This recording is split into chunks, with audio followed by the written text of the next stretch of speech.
Want to see an MOA driver smash it through this North vs. South Utah RC Crawling Championship finals course in half of the allotted time? Stay tuned.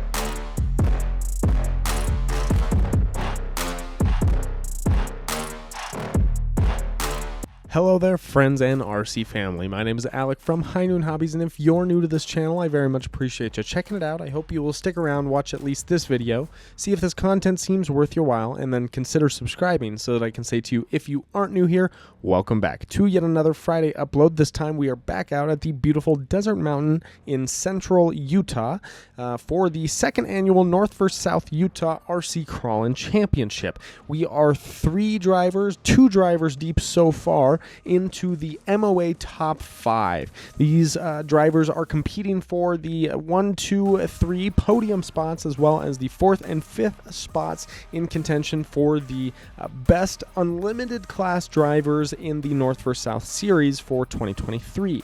Now, this is an unlimited class, and don't be fooled by the fact that everything you're seeing here is MOA rigs. Other rigs did compete in the top 5, or rather in the unlimited class, but it just so happened that the class sifted to the top the MOAs, and there's a good reason for that. These are incredibly capable rigs, as you're about to watch. So without further ado, let's head into Riley's run. This is a good friend of mine who is from down in southern Utah, representing the southern guys, and let's see how he runs through this MOA course. Little giveaway there at the beginning, but we still have a lot to watch, so let's get right into it, shall we?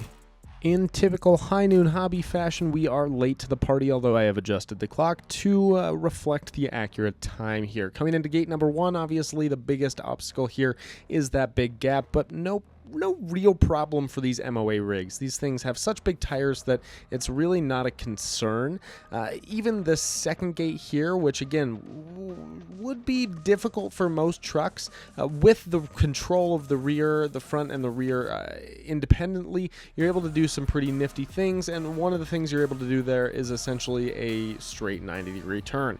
And so that boundary is, I guess, maybe sorting out the boys from the men in terms of how quickly you can control your rig and bring it around a 90-degree bend like that, and then it's giving you the potential for screwing up there by the fact that it's got that kind of that valley or that little notch that you end up in, and that could cause problems if you did get up into a bind. It might accentuate any sort of issues that you get into. That next gate there, pretty easy breakover. The bonus here, Riley just making this look like a piece of cake. We're a minute in now and we're already through the first bonus. You can see this great setup heading back uphill.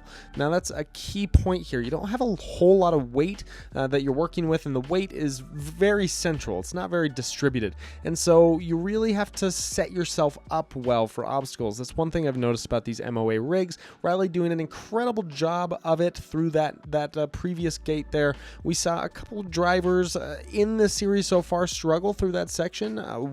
Dustin having to take that reverse last time, still made it through without any sort of problems, but that was a concern, and he did take a reverse because he ended up in that situation where he was too pushed down the line. Riley avoiding that by setting himself up to be uphill, kind of more perpendicular to the obstacle, making it, or to the gate rather, making it very easy to slide in there, get up on that wall, and then work his way through. Those next two gates, kind of the drop down and the pick back up, again with these MOA rigs, not a big deal, but really time is a consideration, and that's something that Riley's doing an incredible job here of managing, using it when he needs it and not when he doesn't, right? Those were fairly simple obstacles that we saw previously, but this gate number 7 here has tripped lots of guys up, and you can see Riley takes his time, he maneuvers through it appropriately. He's not trying to kind of just throttle it through.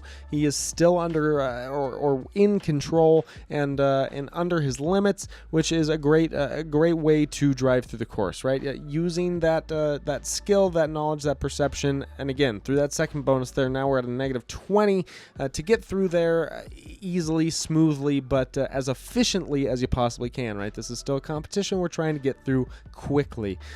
Up at the 3-minute mark now, and we're headed into the last of the course. Again, another spot you want to take your time to get through this V-notch. Make sure that you're not going to bump up on that rear axle on that lower number 9 gate. Riley doing a great job there of avoiding that, getting through there very smoothly. One kind of trick that I've seen lots of drivers do is, at least on these MOA rigs, is with the steering, you are so able to, and we're getting into a little bit of a bind there, but not having too much of a problem. He's able to recover and pull back out of it, kind of in an awkward situation, an awkward spot where he's at now, but he's able to work his way back around. Not too difficult. Did knock a rock down, but that's not really so integral to the course, so we're not going to make a big deal out of it, but we still have to tackle this gate up here, so Riley's got to come all the way back over here. As I was saying though, and this is really, I got to make a separate point, this is why you manage your time well, right? I mean, he has managed his time incredibly well. This is a 7-minute course. We're just over the halfway point at this moment, and you can see that he's making his way through gate 9, even with that issue, right? And this is a situation where potentially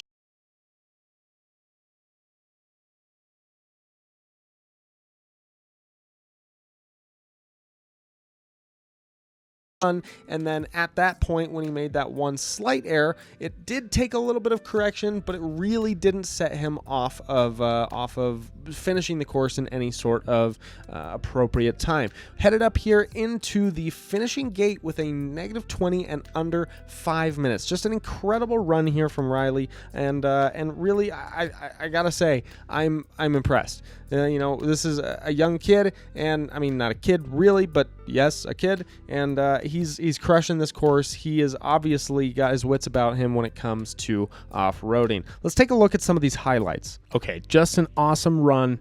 It went by really quickly, so I want to get a few of the highlights highlighted and a few potential risky maneuvers highlighted that I didn't really highlight during the run.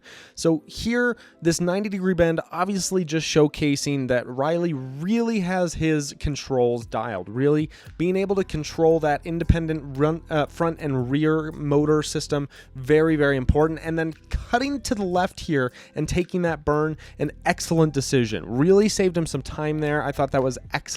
This next highlight here, this going through gate number 7, this was an absolute highlight of the whole run. Really showed excellent throttle control and a great perception of weight distribution. He did a fantastic job making his way through that section, and I really wanted to give him kudos on that. Okay, risky maneuver, headed into that lower section, that drop off right there, letting gravity take control. It was lucky that he landed on it landed upright and not on his lid, and that would have definitely cost him some time. Then the next sketchy situation was here, and this is what got him into the whole situation where he had to come back and all the way around. That was definitely a big time waster, and it's interesting how just a small thing like that really cost Riley a significant amount of time. Now, overall, this was a spectacular run, obviously, but that was definitely a moment of concern, or a couple moments of concerns, and just to show that even the very best run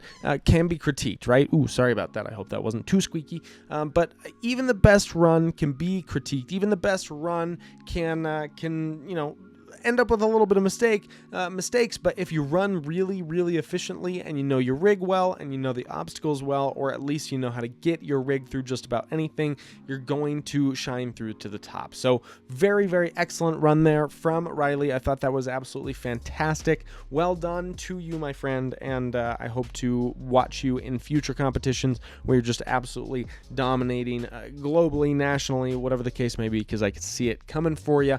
But thank you all for watching. watching. I hope that you enjoyed watching this. If you did, go ahead and give it a like. If you didn't learn something, I hope at least entertained you. I know that I learned something every single time that I watch these guys drive, and so that's kind of always what I hope to be able to share with you guys as well. And if you want to learn along with me as I continue to progress through RC, go ahead, and not just RC, but all sorts of other stuff, go ahead and hit that subscribe button. Check out the channel for a variety of different videos, all sorted into different playlists, really easy to look through. And yeah, that's all I've got for you guys. So I appreciate you getting it to the end of the video, and leave a comment down below what you're going to be doing this weekend, how you're going to be having fun. And I love to read those, and I respond to them pretty frequently, with some frequency.